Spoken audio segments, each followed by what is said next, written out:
السلام علیکم ګرانو دوستانو. نن به زه تاسو ته یو ډېر د خوشحالۍ خبر درکړم چې په ایشیا کپ اولنۍ لوبه کې د افغانستان زمریانو سریلانکا ته یوه بدترینه ماتې ورکړې ده.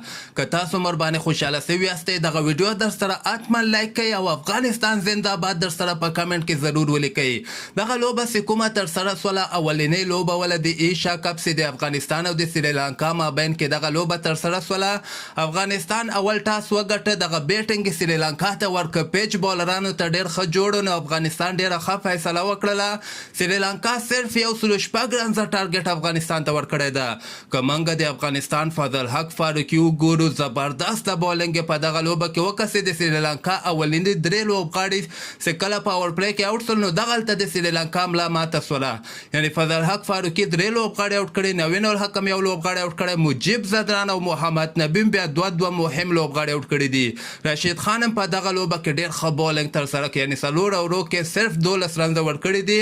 کوم لوبغاړی نه ده اوټ کړی خو ډېر زیات میسنګ رشید خان وکړ. خو بل طرف ته د افغانستان زمریان حضرت الله زازی او رحمان الله ګوربز چې کله بیټینګ ته راووتل نو دغه لوبه یې بیخي فیصله وکړله چې حضرت الله زازی 13 رنزه کړي دي، رحمان الله ګوربز په 18 بالو باندې 40 مهم رنزونه وکړل، 4 غټ شپږیزې او 3 څلوریزې وهلې دي.